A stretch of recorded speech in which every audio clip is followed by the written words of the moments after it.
வணக்கம் மக்களே, நாங்கள் குப்பத்துலேருந்து பேசுகிறோம். குப்பம் கிரானைட் ஃபேக்ட்ரிலேருந்து பேசுகிறோம். குப்பம்னாவே பார்த்தீங்கன்னா அதிகமாக வந்து ஒயிட் கிரானைட் தான் ரொம்ப ஃபேமஸ்ஸு. குப்பம் பார்த்தீங்கன்னா அதிகமாக வந்து கேரளா கோவில் கட்டுறதுக்கு அதிகமாக பார்த்தீங்கன்னா ரொம்ப ஃபேமஸாக இருக்கிறது குப்பம் ஒயிட் கிரானைட்.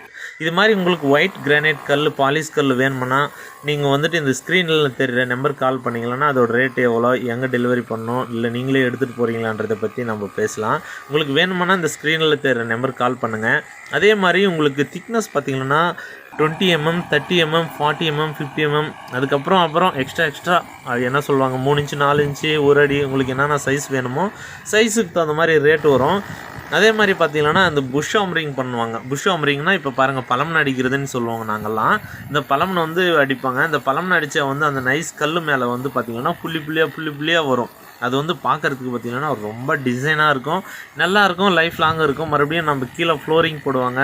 சில பேர் பார்த்திங்கன்னா வெளியே வந்து வீட்டுக்கு வெளில இப்போ டிசைனுக்காக ஒட்டு வைப்பாங்க.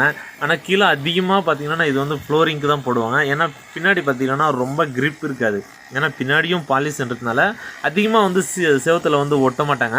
அதிகமாக பார்த்திங்கன்னா கீழே வந்து ஃப்ளோரிங் போடுவாங்க. இது பார்க்குறதுக்கு பார்த்திங்கன்னா செம்மையாக இருக்கும். எனக்கு தெரிஞ்ச வரைக்கும் ஃப்ளோரிங்கு போடுறத விட செவத்தில் ஒட்டுறது ஒரு 6 அடி 8 அடிக்காக ஒட்டிக்கலாம். அதுக்கு அதிகமான ஹைட்டில் நம்ம ஒட்டணும்னா 8 அடியில் 6 அடி மேக்ஸிமம். 6 அடிக்கு மேலே நம்ம ஒட்டணும்னா ரொம்ப லைஃப் வர்றது டவுட்டு. அது கீழே தான் நம்ம ஒட்டணும். சில பேர் பார்த்திங்கன்னா லைஃப் வருதுன்னு போய் சொல்லிவிட்டு ரொம்ப ஹைட்டெல்லாம் ஒட்டிடுவாங்க. அதெல்லாம் ரொம்ப லைஃப் வர்றதில்ல. ஏன்னா பின்னாடி பார்த்திங்கன்னா நைஸாக இருக்கும், பாலிஷாக இருக்கும். அது என்ன ஆயிடும்னா கொஞ்ச நாளில் பார்த்திங்கன்னா அப்படியே சிமெண்டெல்லாம் காஞ்சி அப்படியே ஓப்பன் ஆகிறது ஆரம்பிச்சிடும். எனக்கு தெரிஞ்ச வரைக்கும் நீங்கள் வந்து ஒரு 6 அடிக்குள்ளே நீங்கள் கீழே போட்டிங்கன்னா எந்த ஒரு பிரச்சனையும் வராது, லைஃப் லாங்காக வரும். அதே மாதிரி நீங்கள் வந்து கேஸ் பிடிக்கிறதுன்னு சொல்லுவாங்க. இந்த பாலிஷ் கல்லுக்கு வந்து கேஸ் பிடிப்போம். அந்த கேஸை பிடிச்சிங்கன்னா சும்மா அந்த நைஸ் எல்லாம் வந்து பட்டுன்னு எழுந்துடும். அது ஓகே, அதுவும் இப்போ ஒட்டலாம். ஆனால் அந்த அளவுக்கு அது கொஞ்சம் டிசைனாக தெரியாது. ஜஸ்ட்டு ஒரு கல், அந்த கல்லில் என்ன இருக்கோ அதை அப்படியே காட்டி கொடுக்கும். ஆனால் அந்த புஷ் ஆம்ரிங் பார்த்திங்கன்னா அப்படியே ஒரு புள்ளியாக வந்து பார்த்திங்கன்னா அது இருக்கிறதுனால அதே ஒரு டிசைனாக தெரியும் பார்க்குறதுக்கு. ஆனால் இது வந்து கொஞ்சம் அதிக ரேட்டு. அது நான் ஸ்க்ரீனில் தெரிகிற நம்பருக்கு கால் பண்ணுங்கள், எவ்வளோ ரேட்டு என்னன்றது நான் சொல்கிறேன். இது கொஞ்சம் அதிகமாக வரும். ஆனால் ஃப்ளேமிங் பார்த்திங்கன்னா அது அந்த கேஸ் பிடிக்கிறது பார்த்திங்கன்னா கொஞ்சம் கம்மி ரேட்டாக இருக்கும். அதிகமாக பேர் பார்த்திங்கன்னா ரொம்ப விரும்புகிறது வந்துட்டு அந்த கேஸ் பிடிக்கிறது தான் விரும்புவாங்க. எதுக்குன்னு கேட்டிங்கன்னா அதிகமாக கேரளாவுக்கு போகும் அந்த மாதிரி கல்லெல்லாம். கீழே வந்து ஃப்ளோரிங் போடுவாங்க. கேரளாவிலலாம் பார்த்திங்கன்னா ரொம்ப சாஃப்ட் மண், உங்களுக்கு தெரியும்னு நினைக்கிறேன். சில பேர் கேரளா போயிருந்தால் உங்களுக்கு தெரியும். மண் வந்து பார்த்திங்கன்னா ரொம்ப சாஃப்டாக இருக்கும். அதனால இந்த மாதிரி ஃப்ளோரிங்க்கெல்லாம் பார்த்திங்கன்னா இந்த மாதிரி கல்லை போடுவாங்க. மேக்ஸிமம் வந்து 50 mm அவங்க போடுவாங்க. அந்த 50 mm பார்த்திங்கன்னா ஃபுல்லாக கேஸ் பிடிச்சிருவாங்க. ஏன்னா மறுபடியும் ஒரு வேளை நடந்து தேஞ்சு போச்சுன்னா அதை வந்து மறுபடியும் நம்ம கேஸ் பிடிச்சிக்கலான்றதுனால கேஸ் பிடிக்கிற மாதிரி அந்த ஃப்ளேமிங் கல்லை கேட்பாங்க. அது ஃப்ளேமிங் கல்லை வந்து கொஞ்சம் கம்மி ரேட் வரும். ஆனால் இது மாதிரி புஷ் ஆம்ரிங் பண்ணிட்டு இருக்கிறது பார்த்திங்கன்னா இது கொஞ்சம் கழுவி இருந்தால், இன்னும் இதெல்லாம் கழுவி இருந்தால் கொஞ்சம் டிசைனாக தெரியும். அப்படியே இருக்கிறதுனால அது அப்படி தெரியுது.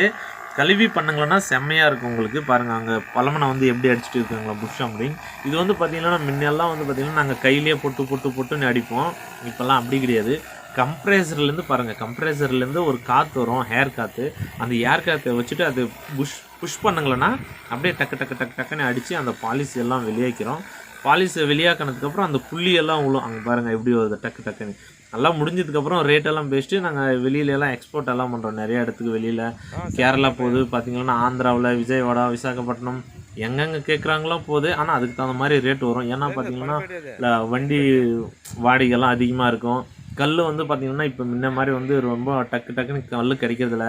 நம்ம பிரச்சனைக்கு வரும். கல்லுக்கெல்லாம் வந்து ஜிஎஸ்டி அதெல்லாம் போகிறதுனால ரொம்ப இருக்குது. ஆனால் இருந்தாலும் நாங்கள் அதெல்லாம் கம்மி பண்ணிவிட்டு தரோம். உங்களுக்கு கல் வேணுமுன்னா எங்களுக்கு சொல்லுங்கள். நீங்களே வந்து பார்த்தாலும் சரி, இல்லை எங்களையே பார்த்துட்டு நல்ல கல் அனுப்ப சொன்னாலும் சரி, நாங்களே வந்து கல்லெல்லாம் உங்களுக்கு சேல்ஸ் பண்ணி அனுப்பிடுறோம்.